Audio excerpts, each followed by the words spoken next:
Buenas, ¿qué tal? Soy Alberto y voy a explicar una tarea que mandó mi profesor de biología hace unos días sobre esta tabla de fósiles. Él nos pidió analizarla y responder a una serie de preguntas y bueno, lo que vamos a hacer es interpretarla así un poco y entenderla. Vamos a ver en qué consisten. Para empezar distinguimos dos variables. La primera de ellas, voy por aquí, sería esta.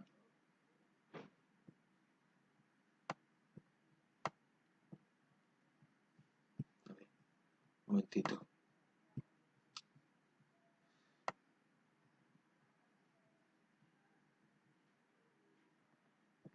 Vale, esta sería la primera variable, ¿vale? Tenemos las eras y los periodos geológicos de los que se tiene constancia, ¿vale?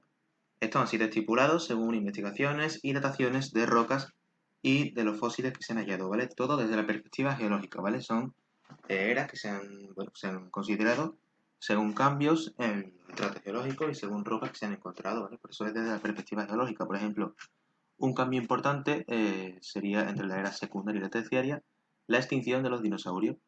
Bueno, pues eso sería un paso de una era a otra y se consideraría así, ¿vale? Luego, dentro de cada era tenemos los periodos.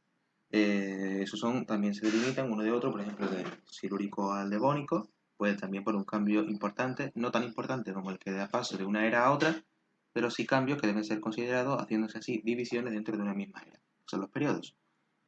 Como vemos, pues hay 6 periodos en la era primaria, 3 en la secundaria y 2 en la terciaria. De hecho, aquí incluso se dice que, bueno, que en la era terciaria habría una era terciaria y una era cuaternaria incluso porque es cuando aparece el ser humano. Pero bueno, depende de la fuente. En este caso tenemos solamente 3 eras y en la terciaria entran los periodos terciario y cuaternario. Bueno, pues eso sería digamos, la catalogación de las eras y de los periodos desde la perspectiva geológica. Bien, vamos a ver ahora la segunda variable, que serían los grupos de seres vivos y grupos de animales que distinguimos.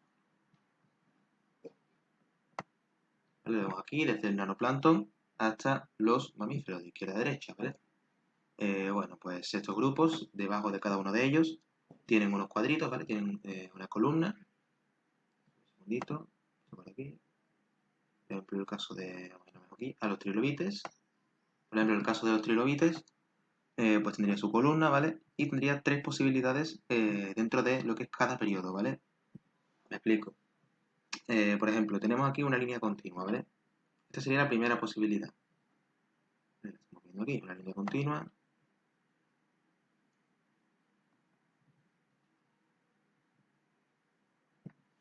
¿Vale? Línea continua. Esta es la primera posibilidad. Esta es, durante estos periodos, ¿vale? Correspondería desde el Cámbrico hasta el Devónico, en la era primaria. Significa que hubo una gran cantidad de trilobites, que hubo una cantidad considerable y que estuvieron presentes y se hicieron notar. Luego tenemos una segunda posibilidad, que es la línea discontinua. Por aquí. Se ve aquí, ¿vale? Línea discontinua que va del Carbonífero al Pérmico, los dos últimos periodos de la era primaria. Aquí, por algún motivo, hubo una reducción de la cantidad de trilobites, es decir, hay trilobites, pero en una cantidad menor, ¿vale? Esto se explica aquí, ¿vale? Fósiles a lo largo del tiempo, ¿vale? Pues los que son abundantes mediante líneas gruesas y los que son más escasos, pues con líneas discontinuas, pues lo que he explicado, ¿vale? Y por algún motivo, como pasa de continua a discontinua, significa que hay una reducción del número de trilobites. Y por último, la tercera posibilidad, que va desde el Triásico al Cuaternario, es directamente la no aparición de trilobites, es decir, ya no existen trilobites, no se encuentran fósiles ni individuos de este grupo en este tiempo, ¿vale? Pueden pasar dos cosas, o bien, como el caso, por ejemplo, de los reptiles que aún no hayan aparecido, ¿vale? Es la misma posibilidad, no hay línea, ni continua ni discontinua, no hay nada, significa que aún no han aparecido, o en el caso de los trilobites, que lo que estamos viendo que es que ya se han extinguido.